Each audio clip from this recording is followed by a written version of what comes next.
Good evening. Wow, what a crowd. I'm going to take this, first of all, as a signal that a lot of people care about the very same things that George Schaller is here to talk to us about tonight.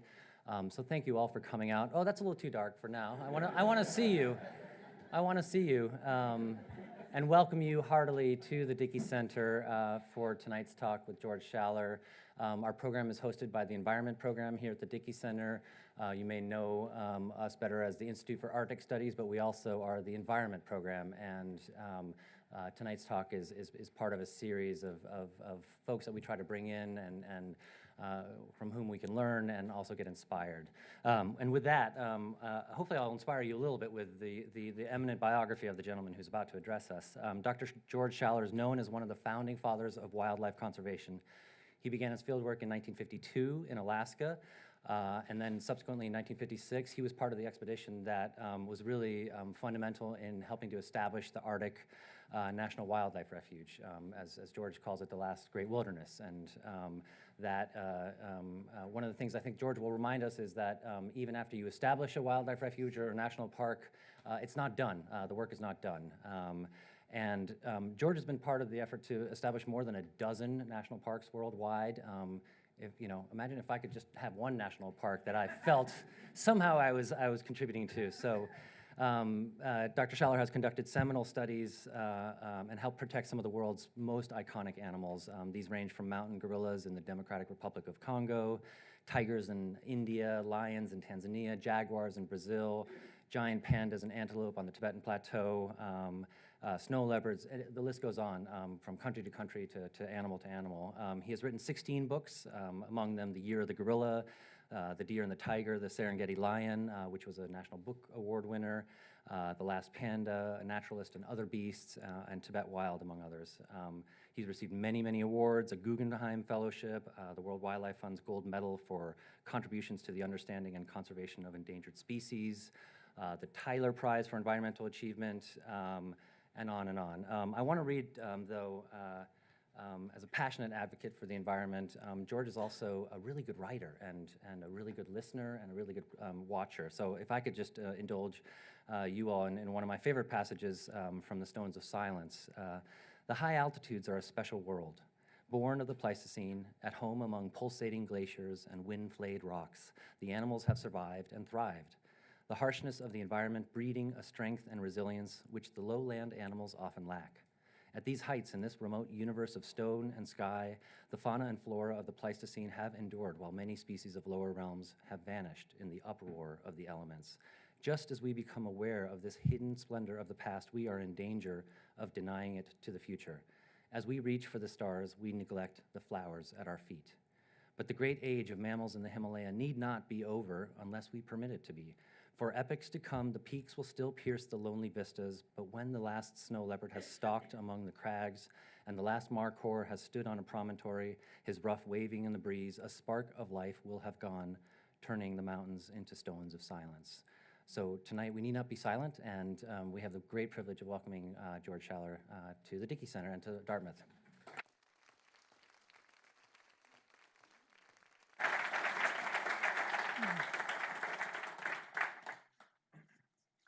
Thank you very much for coming tonight. No matter what Ken said, I'm just a naturalist who likes to go out and watch big, beautiful animals. Tigers, pandas, whatever, but they're more than animals. They're symbols of an environment. If you protect them in their environment, you automatically protect thousands of other species of plants and animals as well. So that is worth remembering why one sometimes focuses on one species, but everything is interrelated in nature. You can't study one and ignore all the rest. But ecology, we don't know anything much about ecology yet. You don't know what happens when you remove a species. How many species can you remove before the whole habitat collapses?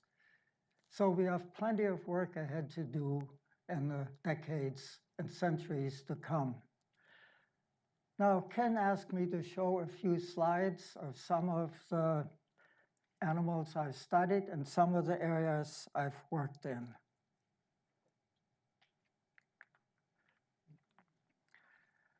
I was very lucky. Back in the late 1950s, I was asked if I wanted to go study gorillas. So my wife Kay and I, my wife is here tonight somewhere, we went to the Congo for nearly 2 years, and we studied the mountain gorillas and made friends with them. And they're one of our closest relatives. We have to do everything possible to protect them. There are only about 500 left. Most of them are right on the border between the Congo and Rwanda. Well, that area has had 50 years of rebel activity and civil war. But Rwanda has done a marvelous job of protecting them. And one of the great sites to go and visit some of these guerrilla groups that are used to people. It took me a while to get them used to me when we started work, but by being friendly every day, pretty soon I could sleep right near them all night. So this is one of the great sites you want to visit if you have a chance. Then I was asked if I wanted to study lions in the Serengeti. Well, I tend to say yes to anything interesting. So my family and I moved to the Serengeti National Park in Tanzania for nearly 4 years. Here are some of the things you have. One of the advantages of studying a big predator is the big predator eats other animals, and you have to study those. Those other ones eat the vegetation, you study that. So you get a beautiful ecological picture by just picking on one large predator like the lion. The Serengeti still exists, although it has problems. Lions are declining fast. Local people poison them because they kill livestock. Several thousand a year are shot by trophy hunters for no purpose other than to hang head on the wall. You have elephants that are almost gone from the Serengeti. About 30,000 elephants are killed annually for the ivory in Africa. Giraffes used to be fairly safe, but now they're hunted for meat. The meat is dried and sold in the markets. But look at the wildebeest. Isn't this a marvelous sight to go and stand on a hill and see that kind of crowd of wildebeest? That you can still do in the Serengeti. But there are more and more people along the edge now, and where do these animals go? Even the Maasai people that used to be just livestock herders now have turned to agriculture, so the habitat is lost. So there's one issue after another in order to protect something. I was lucky. My wife Kay and I spent nearly 5 years in China working on giant pandas in cooperation with Chinese teams. And this was the first detailed study on this icon of China. And they depend on bamboo. Well, a lot of the bamboo, the slopes are clear felled and agriculture moves in. So now pandas are in about 27 little fragmented populations, only about 2,000 animals in the wild. So far, there's been no sign of inbreeding in these animals. But one of the big issues now is we've got to have corridors connecting these fragments so the animals can move around. So endless issues whenever you study something. But luckily, China has been very determined and very positive in protecting them and working to help them. And they've trained a lot of good people to work on the pandas. Tigers. Poor tigers. There may be, 3,500 left in all the wild in the world, most of them in India. There are over 4,000 in captivity in the US. Tigers, any animal that has stripes or spots is lovely because you can identify them easily as individuals. When I met a tiger like this one in central India, I look at this face, oh, those are the stripes of that one, and I knew exactly who it was. And so it's like meeting old friends.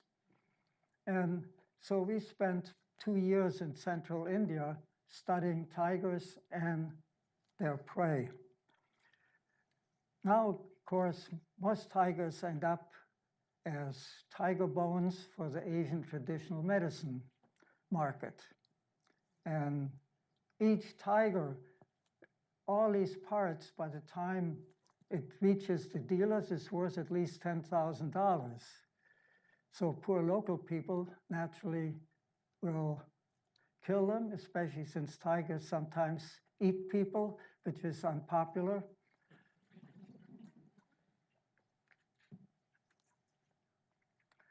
Now, one advice I can give, if you want to do a lot of field work like I do, find a partner that likes to do the same thing. Because otherwise, there are problems. This is a view from our cabin where we studied gorillas. Beautiful forests all around. Here's Kay with some white-necked ravens. This was the home we had in the Serengeti Park. Just a bungalow with giraffe and lions right next door.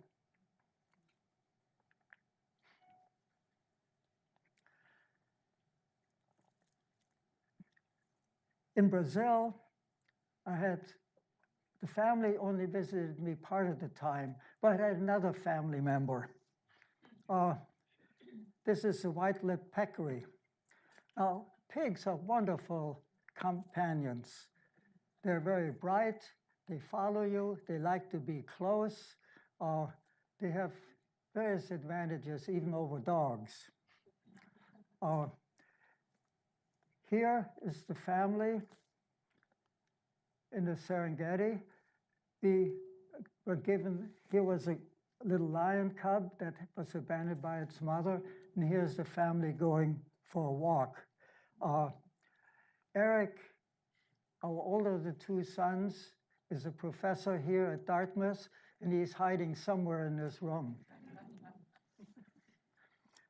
In India, we had an advantage that if I wanted to look at a tiger that was in very thick undergrowth, I'd ask for the elephant. And here the whole family can go for a ride on the elephant to go looking for tigers. So it's a very pleasant life.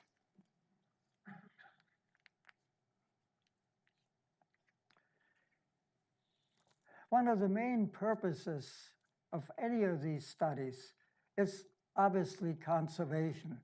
You have a moral imperative to help protect what you study. And of course, that is difficult because you're talking about economic matters, spiritual matters, cultural matters, and so forth. So what you need to do, I've always tried to do, is involve local people, whether they're graduate students or local scientists or officials that work with you, and that is the one thing you leave behind. I'm a restless biologist. After 4 years or so in one place, I want to move on to something else that intrigues me. But here, for example, is Ullas Kurant in India. I've been working with him for over 30 years, and he's the world's best tiger biologist. One thing in Rwanda, here guides, they've learned to recognize every gorilla individually because a gorilla's face is as distinctive as a person's. And so they go to a group and they note down who is present and note particularly who is absent. So they're been essential. And gorillas have become one of the great success stories for Rwanda. In China, I've got a lot of students. Here are two of them that were helping me on the Tibetan Plateau, monitoring radio-collared Tibetan antelope.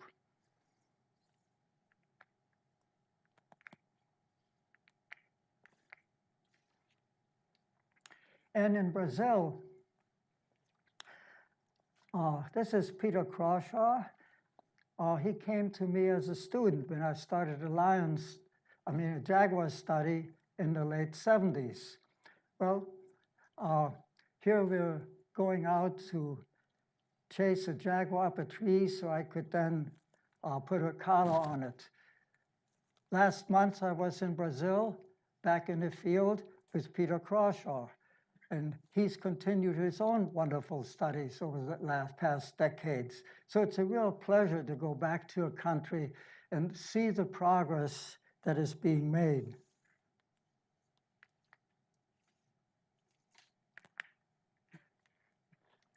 Now, one thing that is often forgotten, it's okay to set up a reserve or a protected area, but unless you protect it, you may lose it, or you may lose all the wildlife in it. For example, here in Western China is a guard post that the Wildlife Conservation Society, with which I worked for half a century, has been funding. These guards prevent vehicles from going up on the high plateau to mass kill Tibetan antelope. These are wonderful guards in Rwanda for the gorillas. They have had about one guard killed a year for the last 20 years by terrorists and rebels that run back and forth in the forest. But they still are out there protecting the gorillas, in part because they're very proud of having them in a country. Oh, let's go to America's last great wilderness. It's about the Arctic National Wildlife Refuge is about 30,000 square miles, which is equal to New Hampshire, Vermont, and Massachusetts put together. So that's a nice chunk of land. In all that area, there are only two villages, one of Inuits, Eskimos on the coast, and one of Gwich'in Indians in the interior. And the Fish and Wildlife Service has been in charge of the reserve and has done an excellent job over the years. If you go in, you have to take your garbage out. You even have to take your feces out. You cannot start a fire. They're that determined to keep it pristine and beautiful. And you have a big variety of things. You have grizzly bears. You have over 100,000 caribou that migrate through. You have pedicularis, lousewort flowers. The local people have permission to hunt for subsistence, but that's not a very large number, and that's no problem.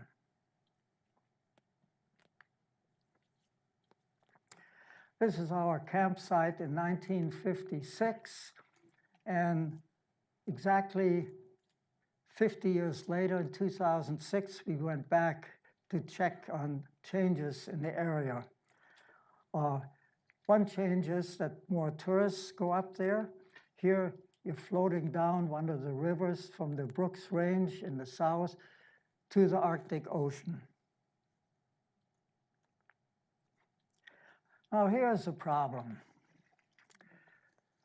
Here's the wildlife refuge, still pristine and beautiful.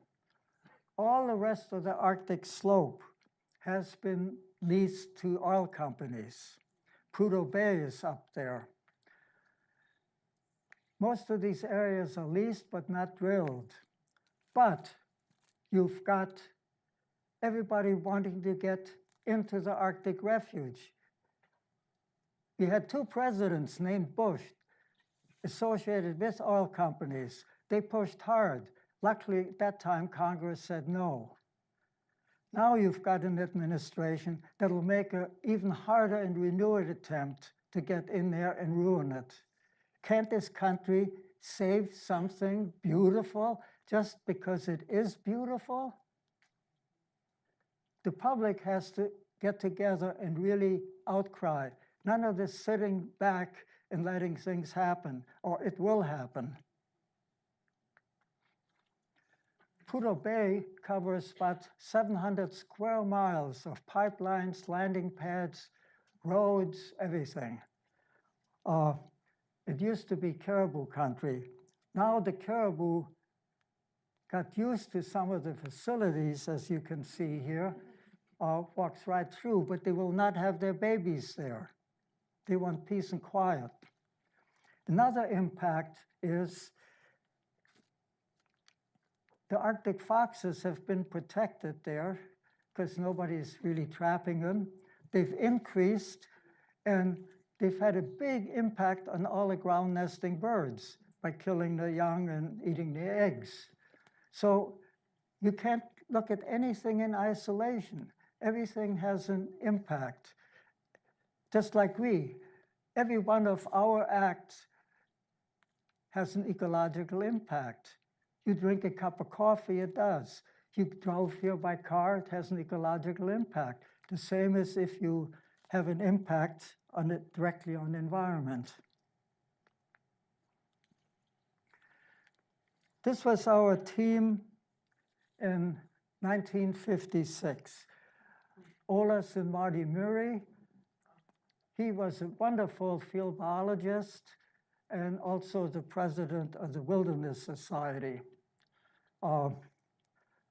There's me, there's Bryna Kessel, professor at the University of Alaska. 50 years later, we went back to the same places. We had photographs. We looked at the spruce trees we had measured then, and we measured again to see what changes there are, how many had fallen down.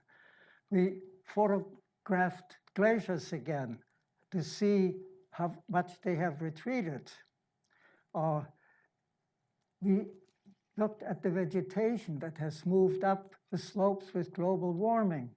I took two graduate students with me, and they wrote their thesis on that subject.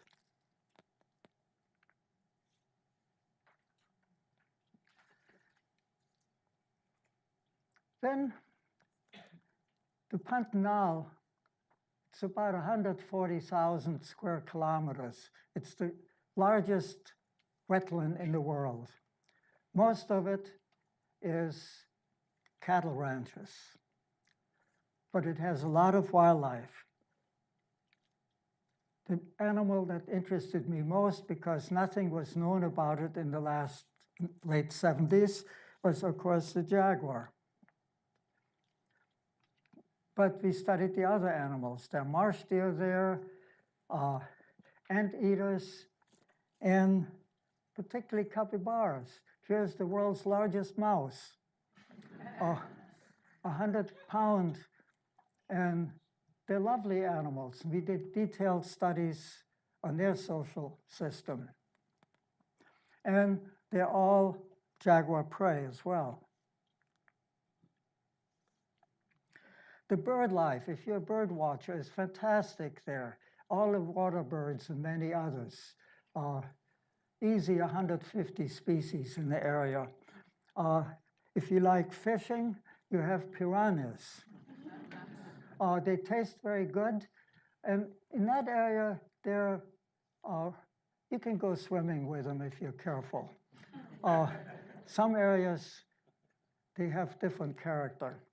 But you can see the area is quite flooded in season. Another species we studied is the alligator, caimans, which were very abundant there. We studied their nesting to see who destroys the nest, which was almost everybody, foxes, coyotes, and others, raccoons. But here's a little one just hatching.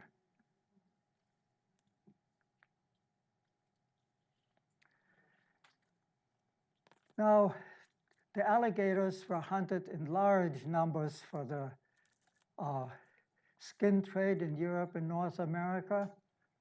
The jaguars were hunted by the local people because they killed occasional cattle.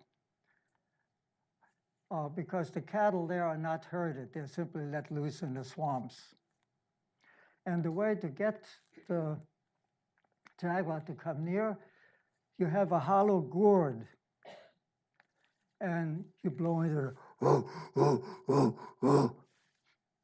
and the jaguar sounds like a jaguar calling, and the jaguar comes up and see who's here, and you get shot. And this happened to far too many jaguars. In fact, almost every ranch hand there walked out armed. If they saw a jaguar, it was shot at, dead, which means it was very difficult to see jaguars. But then the ranch owners discovered, well, we have all these fishermen coming, and they pay money to be here in the lodge that we've built, and they want to see jaguars. So a lot of them stopped killing jaguars, and big cats get tamed very quickly. And the end result is now if you go there in some of the rivers, in the dry season, the jaguars are sitting there on the bank, and you can go within 30 feet of them in your boat. And it's very nice. And jaguar is not like the other big cats. They very, very seldom kill a person. So you can wander and stumble on them, and you just back off. So this is a real success story for Brazil.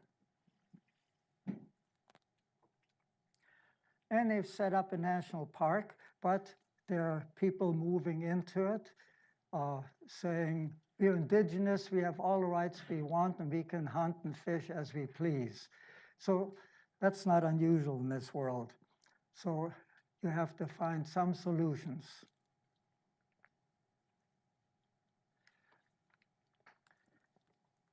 Tibet Plateau.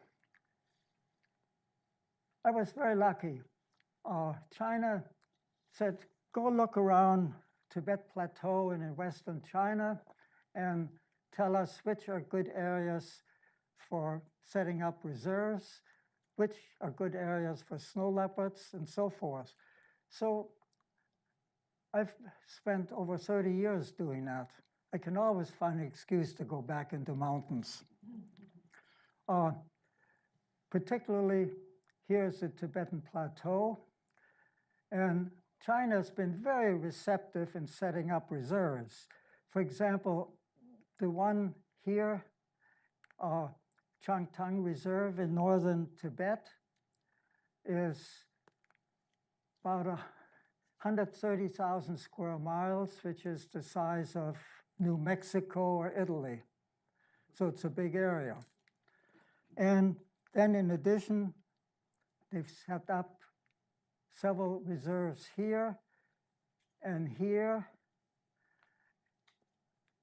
So you end up with an area that's almost as large as Texas. That's reserves. Of course, there are people living in them, which have to be managed.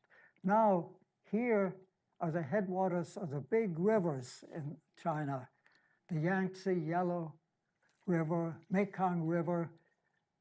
Because glaciers are melting, the water level is dropping, China is worried. They're putting millions of dollars in trying to reduce grazing pressures, to ask people to move, because if the water disappears, a billion people downstream are in trouble. So suddenly there's a major conservation effort in working with communities in this area, and I've been trying to help for the last 8 years. But look at this. Here, 20,000-foot peaks, turquoise lakes, and if you look closely, you see all these little dots. Those are migrating Tibetan antelopes. You used to have probably about 1 million of them migrating over the area. Nobody ever knows how much. Most of the area is uninhabited. You have wild yaks. Here, 4 big bulls. They create problems because, well, they have a lot of nice meat, so they get killed. Then the big bulls go into a herd of domestic yaks. They'll beat up these puny domestic bulls and run off with the females. And the herdsmen don't like it, and I don't like it, because you get hybrids then, and you lose the pure, beautiful wild yaks.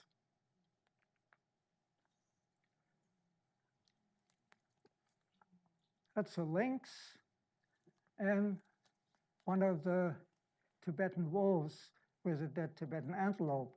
But the thing that's so great up there is a lot of that area is uninhabited, so they had no fear of people. It's worth remembering. Animals are afraid because we've made them so. If they have no fear of you, this lynx is just looking at me 10 feet below, or wondering who this is. The wolf doesn't want to give up its kill because he thinks I'm going to eat it.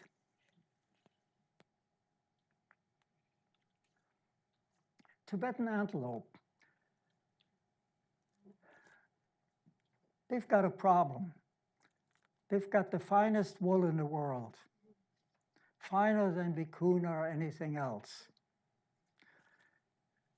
Then the wool has been used in small ways in India since the 1500s. But suddenly, in the 80s, it became a fashion statement. During the 1990s, about 300,000 antelope were killed illegally for the wool trade. And local people were involved, government officials were involved. The wool was smuggled to India, to Kashmir, because there were the only weavers that could weave that very fine, short wool. It went through Nepal. The corruption in Nepal you wouldn't believe in the wildlife trade. So it was a real problem. But one of the things we set out to do was to study them. Where do they go? What areas do they need for protection? Well, it turned out to be difficult. They travel so wildly, you cannot set them up in a small reserve. They'll travel 300 kilometers across the plateau, so you've got to protect the whole landscape. And to find out where they go, my Chinese coworkers and I, we put radios on some. Here is a newborn. This is late June. That's the weather up there at 15,000 feet. And some of them die of hypothermia, some of the young. But these are expandable collars we put on them, and we can help track them. But here's what goes on. This herdsman, they killed 22 antelope within a few days. The skins are inside the tent. The meat will either be eaten locally or sold on the market. And the minute something has a market value, you have problems protecting it. If it's just some local subsistence eating, okay. But once you sell it, then the horns are used for medicine. Here's one of the local dealers. They're pulling the wool out of the hides. The wool is hidden in sacks of sheep wool and smuggled across the border. I've sat on the border in Nepal, watched the trucks come up. The driver holds out some money. The truck is told right to go on. And it goes to Nepal and then on to India. And here is one of these beautiful chatouche. Chatouche means king of wool in Persian. Chatouche shawls. This is for sale in England for about $15,000. I don't know if you've held them. Oh, it feels beautiful. Europe banned it. The last banning was by Switzerland, which allowed it till a few years ago. Now it's been banned internationally, except if you go where the big market now is in the Arab countries.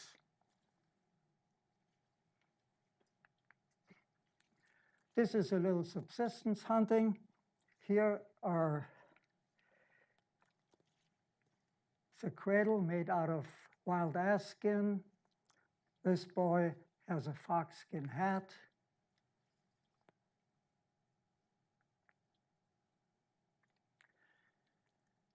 One thing to remember is that cultures constantly change. If you work somewhere and figure, well, looks pretty good, I can go home, things will definitely change. You can never turn your back. So what do? Luckily, my Chinese co-workers and others are continuing that work there. The panda work continues, the lion work has, the tiger work. Generation after generation continues in these same areas. Here's a herdsman named Pujung Narla. When I first met him, he lived in the yak hair tent. He rode off after his livestock on horseback. 12 years later, here he is still, but now he's got a reasonable little house. He doesn't ride his horse, he roars across on a motorcycle. Now, it's easy enough to feed a horse. To feed a motorcycle, you need cash. So how do you get cash? You can sell your livestock, but you don't really like to do that. Or you can go hunting Tibetan antelope, which is what he was doing. So it's difficult because they all want naturally. They all now in that area have solar panels, so they have electricity. They'll have a mix master to make their butter tea, which is all very understandable. But you also have to think about the rangeland, which has problems. The government, this is typical. Governments make policies without knowing what they're doing. The government there made policy, we're going to divide these communal lands into private lands. Fine. Something is private, you put a fence around it. Then you increase your livestock till nearly half of these rangelands are seriously overgrazed because they have too much livestock and they can't take it anywhere else because it's the neighbors. So now slowly the neighbors are trying to get together so they can shift livestock more easily, especially during heavy snowstorms when a lot of livestock dies if it can't move. Then you've got the problem if you protect something.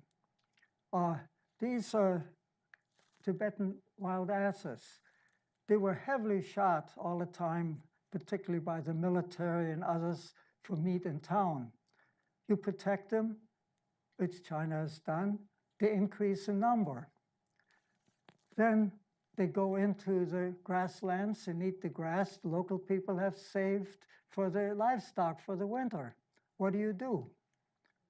See, these are the kind of issues you constantly face. And you build a fence Here's a wild ass that got caught in a fence and died. And Tibetan antelope constantly get caught because they can't, asses don't jump anyway, but the antelope try to jump and get hooked up on the barbed wire. Oh, you know this cute little creature? It's a pika. You have them out in the Rockies. This is a plains pika that occurs in very large numbers on the Tibetan steppe. Now, a pika eats grass. And grass obviously is made only for livestock. So the Tibetans say, we must get rid of these pikas to eat our grass, which shows you that local people don't always know much about the environment. The government then says, yes, we must get rid of them. So what you do is spread poisoned grain over thousands of square miles. Well, what's the end result? It killed a lot of things other than pikas. It killed anything like weasels that eat pikas. It killed raptor birds, eagles, and so forth. But then, what is the life history of the pikas? Learn something about them. You find that pikas eat a lot of poisonous plants that might even kill the livestock. You learn that their digging brings up minerals which helps the grass grow. You learn that the holes loosens the soil so the water gets absorbed instead of running off and making erosions. That again makes the grass grow. So everything you look at, the pika have been a benefit to the rangelands. Now, it's not just the Chinese that made these laws. Remember your prairie dogs in this country. When this country got going, they almost exterminated the species by indiscriminate poisoning and killing them. And countries don't learn from each other.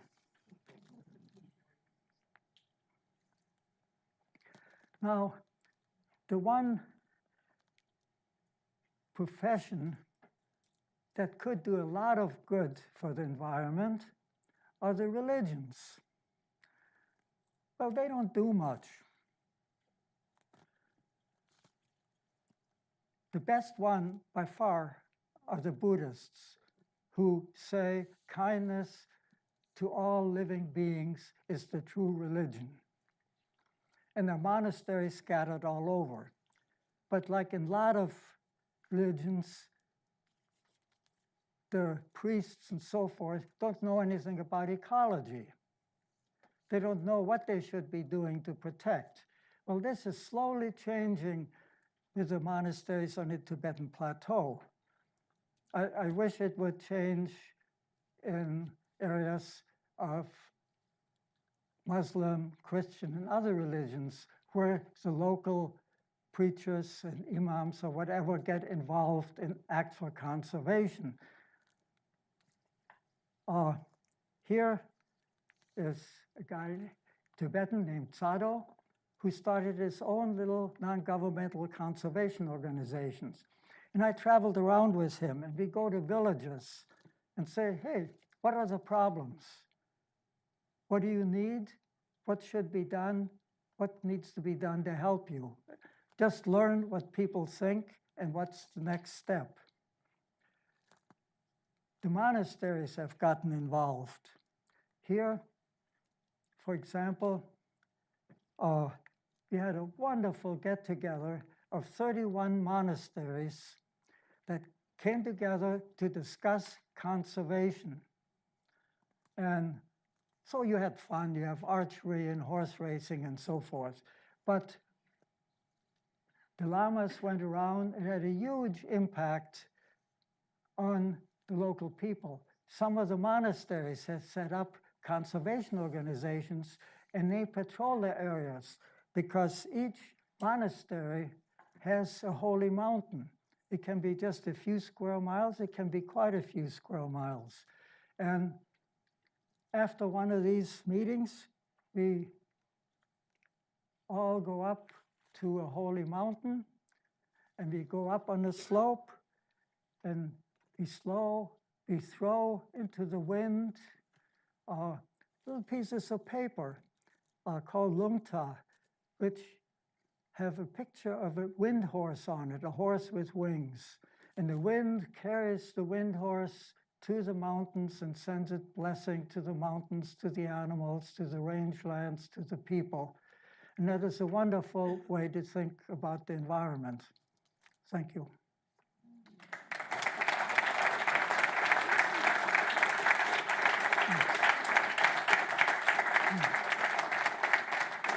Did I talk too long? Sorry? Did I talk? No, perfect.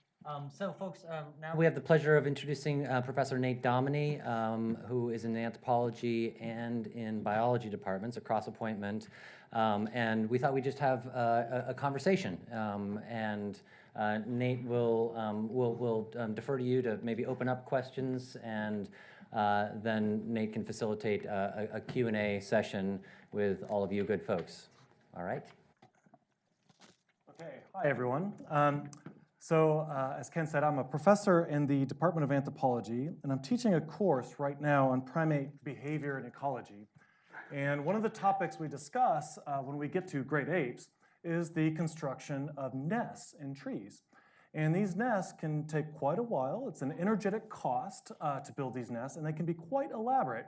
And students don't often appreciate just how large and elaborate these nests can be, because it takes a considerable amount of time to build these nests. And so one of the photos that I like to show in my lectures is this one of Kay, your wife. Oh, yeah, it's not a gorilla. In a gorilla nest, because it's really useful for showing to students the scale to have a human inside of a gorilla nest. So I guess my first question is not for you, George, but for Kay. Can you tell me the backstory on this photo? I would love to know how this happened. I honestly don't remember. But I do recall that there was some feces on the edge. Gorilla feces. Well, it is a lovely photo, and I show it to my classes, and it's a pretty famous photo in my discipline. So thank you. So I have one further question. One of the things that really distinguishes your career is the diversity of animals and study systems that you've studied, and the integration of your family in many of those systems, particularly in the Serengeti. I really enjoyed your book where you had photos of your wife and your sons in the Serengeti, and you referred to that as being one of the happiest study systems of your life. And I guess my question is, in a wildlife biologist today would feel a lot of pressure to commit to a single site. And I guess my question for you is, if you could do it, what study system keeps you up at night? And if you were to start, if you could go back in time and commit to one study system, which one would it be? Oh, I'm a restless kind of person.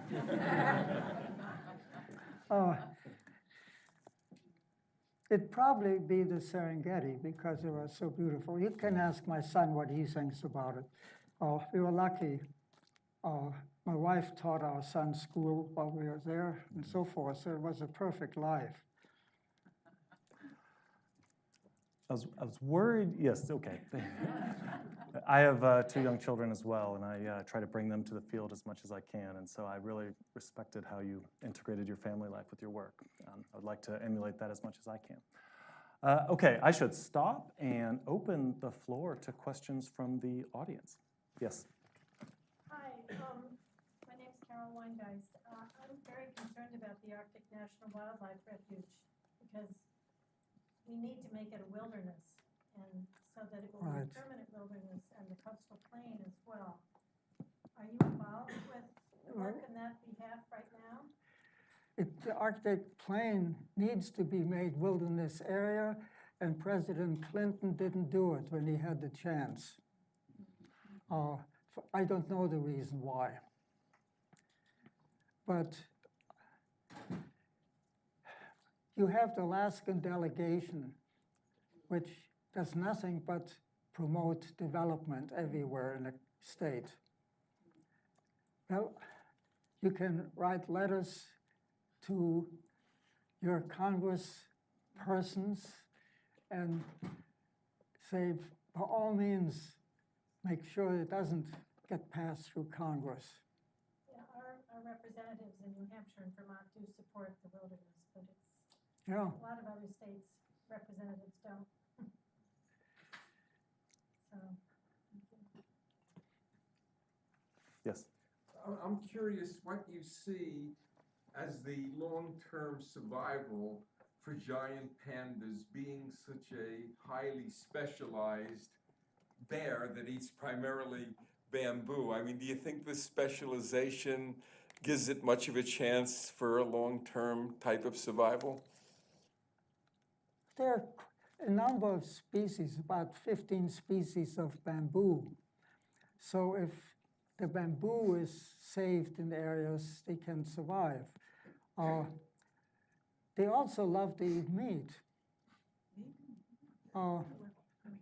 But they're not very fast, and in the forest there's not that much meat.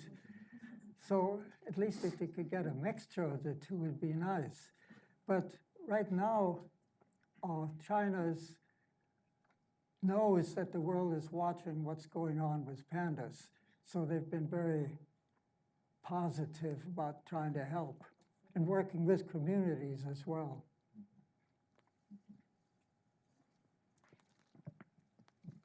Terry. If you could wait for the mic because we're videotaping, so we can't pick up the audio without. It's right over. Thank you.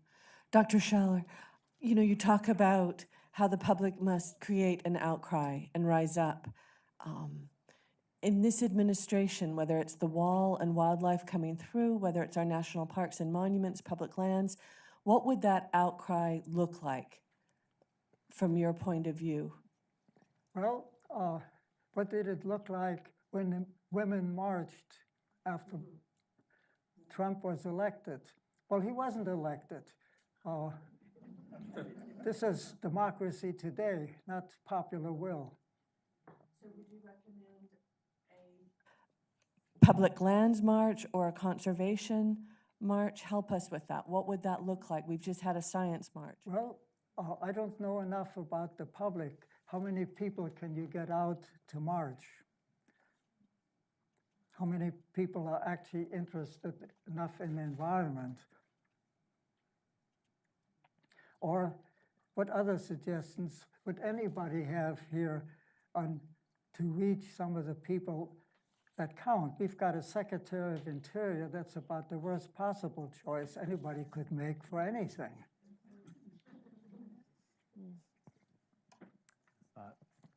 In the back, and then.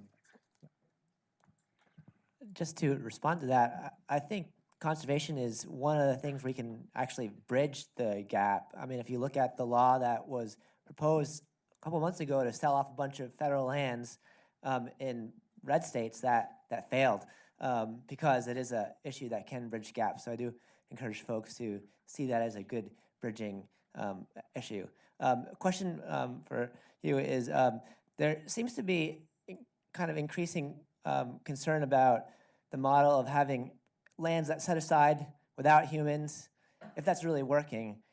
Do we need something broader, a way to integrate humans into the landscape to protect wildlife? Or what's your feeling on that, kind of that thought that I've been reading about? It's a good thought, but what is your solution? But, I mean, I would probably think that there's a need to have spheres of influence, right? So you have certain protected areas, but then certain areas where there's ways to have local control, management over wildlife, where they're in the landscape. And I'm wondering if have you worked in, helped set up similar situations where there's, perhaps like with the animal that was being hunted illegally, if there was a managed hunting arrangement there, or ways to make it work where it's more integrated. Well, the trend right now seems to be for the government wanting to hand over federal lands to the states to manage. And that would be very, very poor.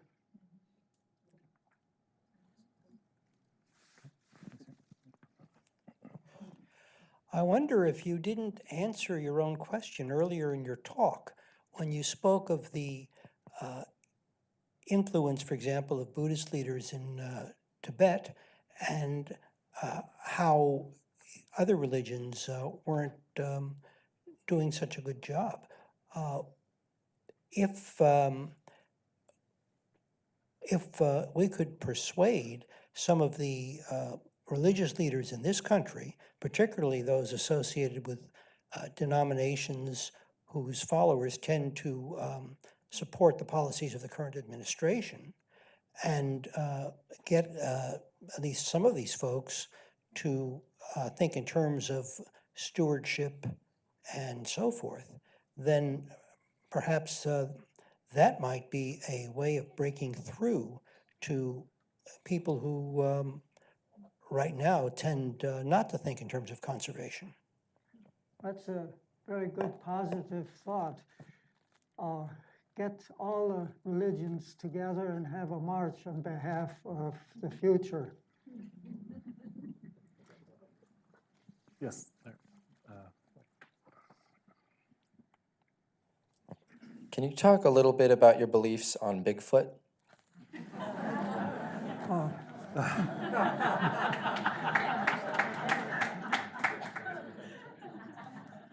Well, many countries in the world have the equivalent of a Yeti or a Bigfoot and so forth.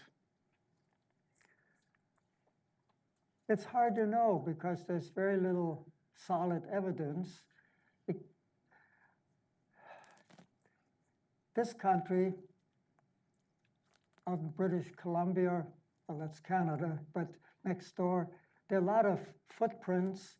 Some of them are fake, some of them are very puzzling, and they're big feet. I've got one at home.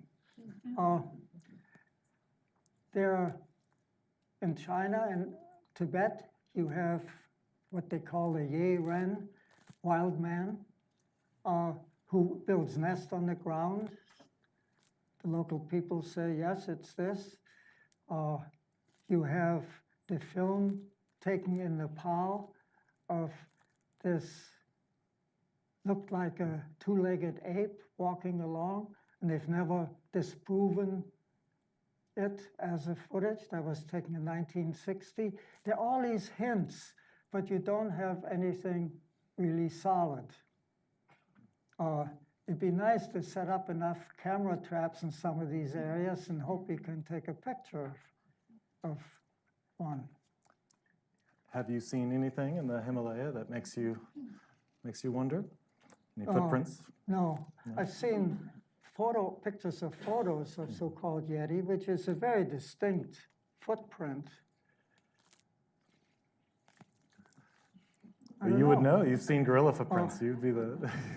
So if somebody wants to spend next 30 years. Yes. My question is a bit of a follow-on to yours, Professor, but I'm going to be pursuing graduate studies in wildlife conservation, and I'm starting to feel the pressure to choose a specific species or ecosystem, and I really don't want to do that. And do you think that's possible anymore for students to do what you've done?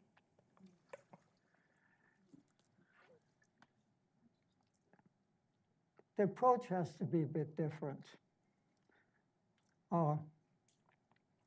There's still big space. I do quite a bit of work in the Amazon in Brazil.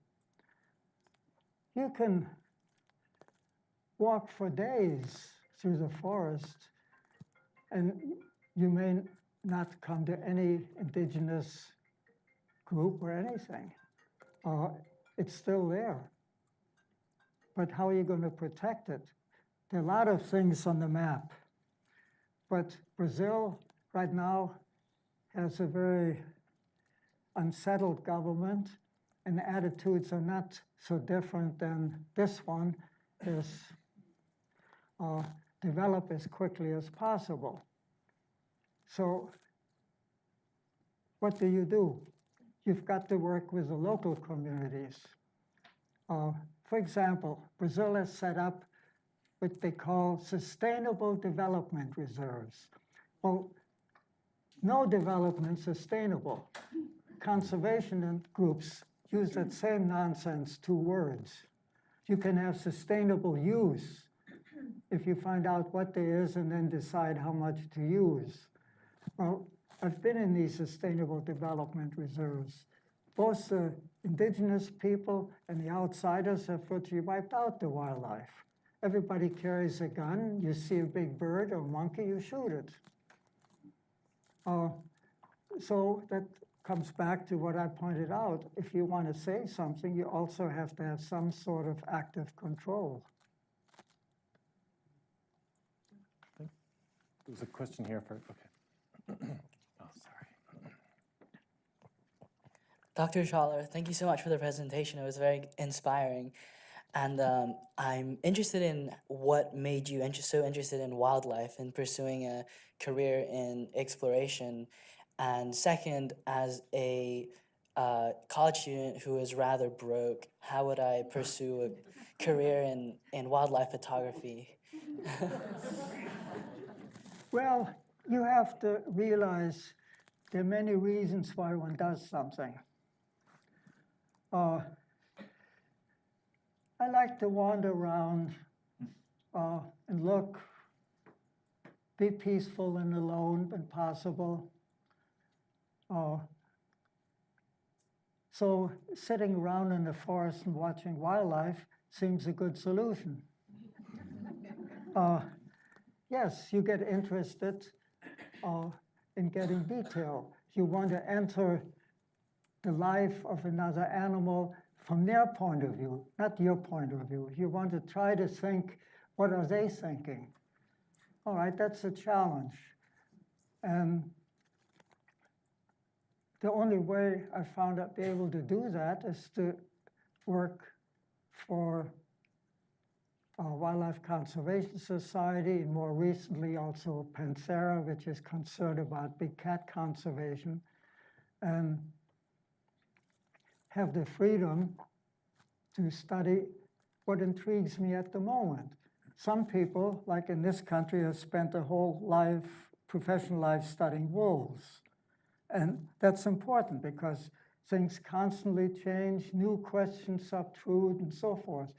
So mine's a different approach, and that I like to hop around the world. There's so many interesting countries, cultures, species. And thanks to Kay, who's here, and our son Eric, who's here, been able to do that.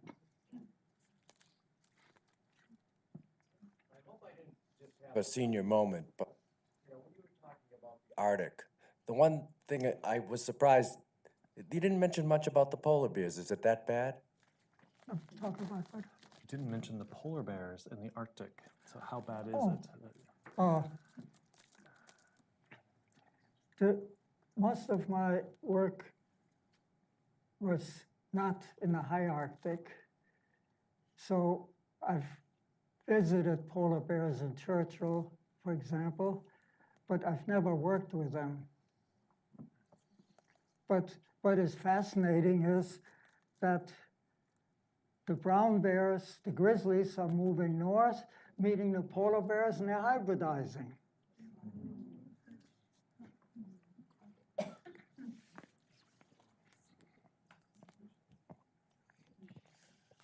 So, because you have witnessed so many different species and populations, I guess I'm just curious in terms of climate change and changing weather patterns, when should we start transferring our conservational investments from a dying population to a population that has more chance of survival? Oh, it's very hard to predict the future. Obviously, for a lot of species, it's changing quite rapidly. Like with global warming, the brush is moving up the slopes in the Asian mountains, which goes right into snow leopard habitat, which will affect their prey, and so forth. I don't know what advice to give. You need to get out and monitor what's going on. Some places are affected. You want to protect as big an area as possible so animals on their own can shift to another side of the mountain or longitudinal to another area with suitable habitat, because the global warming isn't going to affect everything equally. But if you go to the Arctic with permafrost melting, for example, that means most of what is now tundra will grow up into brush ultimately. And that'll affect everything that depends on tundra. And there's not anything you're going to likely stop it.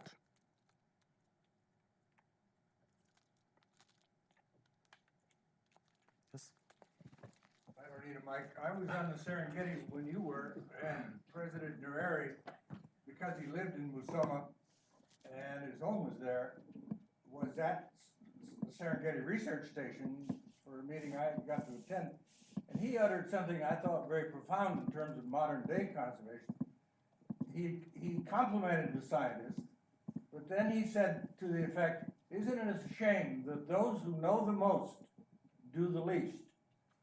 And what he was talking about is asking a scientist to become an advocate as well. And enormously difficult task, because a top scientist wanting to be deep into the profession is not necessarily trained or skilled or inclined to speak out. And so do we not have that dilemma in world conservation across the issues?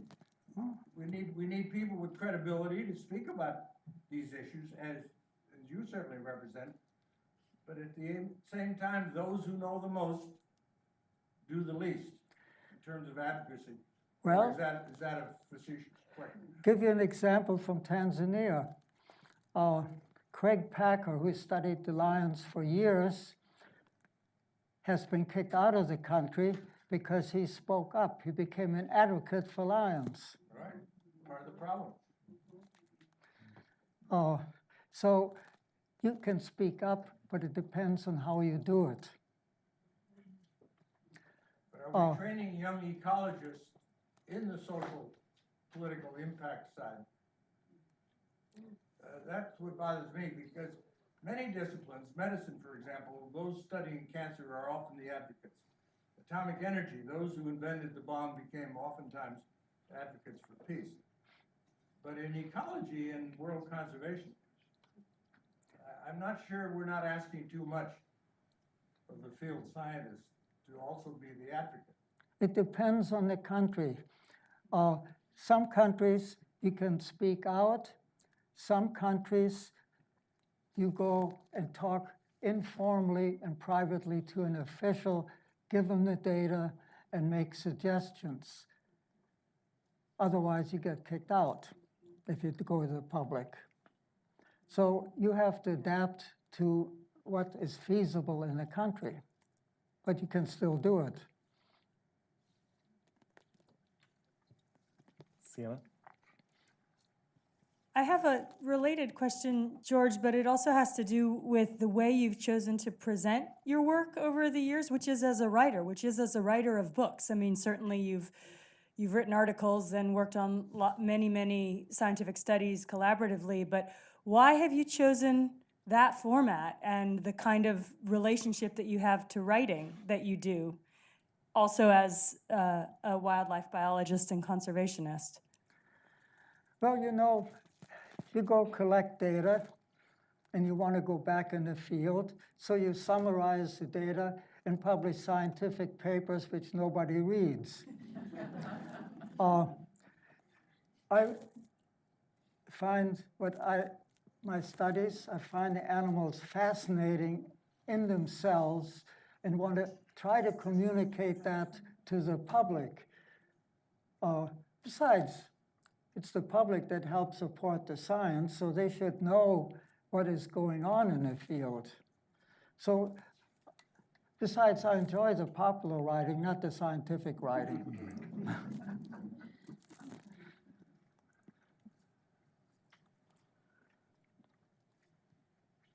Okay, one more question? Yes? Oh, just wait for the mic.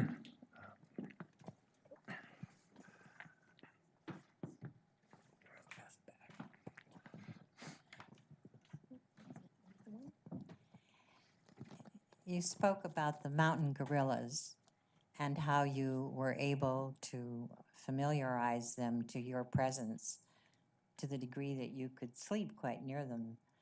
I'm wondering whether they were curious about you or how you went about making them comfortable with your presence.